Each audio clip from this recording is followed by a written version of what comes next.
জলিল মিয়া একজন office peon, অনেক সৎ এবং নম্রভদ্র মানুষ, এক কথায় অসাধারণ এক ব্যক্তিত্বের অধিকারী। একদিন তার হাসিখুশি মুখটা গম্ভীর হয়ে আছে, আগের মতো মনোযোগ নেই কাজে। সেদিন প্রথমবারের মতো তিনি তার বসকে কফি দিতে ভুলে যায়। তার বসও বিষয়টা নিয়ে ভাবতে শুরু করে। এরপর জলিল মিয়াকে ডেকে বলে, কি ব্যাপার, কি হয়েছে আপনার, আজকে কফি আনলেন না যে? তখন জলিল মিয়া বলে, আমি আন্তরিকভাবে দুঃখিত স্যার, আমার মনে ছিল না, এক্ষুনি এনে দিচ্ছে। কিরণ সাহেব কিছু একটা বুঝতে পারেন, কিন্তু সেদিন কিছু জিজ্ঞেস না করে কাজে মনোযোগ দেন। পরের দিন জলিল মিয়ার চেহারায় স্পষ্ট একটা চিন্তার ছাপ পড়ে আছে।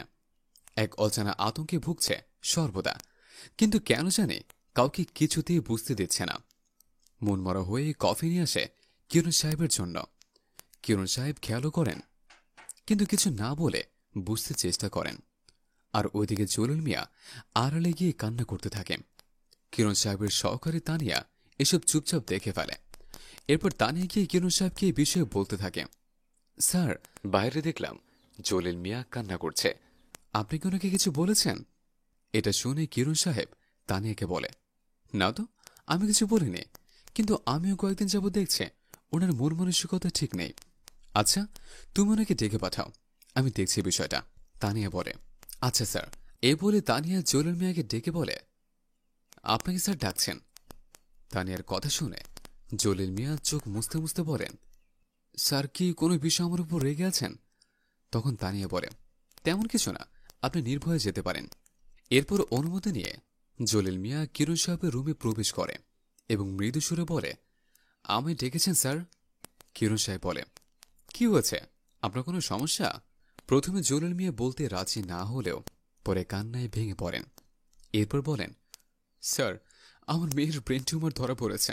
ডক্টর বলেছে 2 মাসের ভেতরে অপারেশন না করালে আমার মেয়েকে বাঁচানো সম্ভব না, আর অপারেশন করাতে 2 লক্ষ টাকা ব্যবস্থা করতে হবে। আমি এই বিষয়ে রাশেদ স্যারকে জানাই এবং তার কাছে 2 লক্ষ টাকা সহযোগিতা চাই, কিন্তু সে আমাকে বলে আমাদের কোম্পানি কাউকে ব্যক্তিগতভাবে সহযোগিতা করে না, আর আপনার সমস্যা আপনি সমাধান করুন। এছাড়া আপনি একজন সাধারণ পিয়ন, আপনি অফিসের জন্য কি করেছেন? যদি কিরণ সাহেবের কাছে যান তাহলে তিনি আপনাকে চাকরি থেকে বরখাস্ত করবে। এই জন্য আমি ভয় আপনাকে কিছু বলিনি স্যার।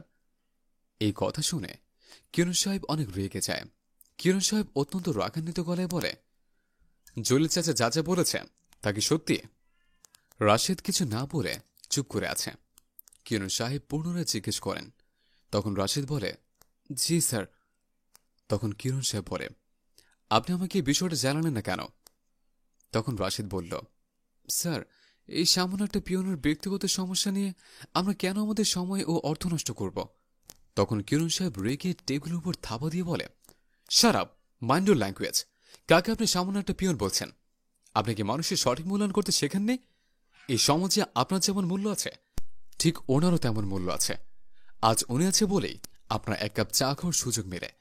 ওনার মতো লোক আছে বলেই এই অফিসে স্যার বলে সম্বোধন করার লোক মেলে। কাউকে ছোট করে দেখা একজন প্রকৃত মানুষের কর্ম নয়। আপনি আগে একজন প্রকৃত মানুষ হন। ইউর ফায়ার্ড নাও। এই বলে কিরণ সাহেব রাশেদকে বহিষ্কার করে দেন। রাশেদ সাহেব বের হয়ে যাওয়ার পর কিরণ সাহেব জলিল মিয়ার কাছে এসে বলল, আপনি অ্যাকাউন্টস থেকে 2 লক্ষ টাকা নিয়ে যান, আমি কল করে বলে দিচ্ছি। আরও টাকা লাগলে আমায় বলবেন। আর আপনি যতদিন না সব ঠিক হচ্ছে ছুটিতে থাকবেন। আপনাকে বেতন সময় মতো পাঠিয়ে দেওয়া হবে, কারণ আপনি ভালো থাকলে আমরা ভালো থাকব।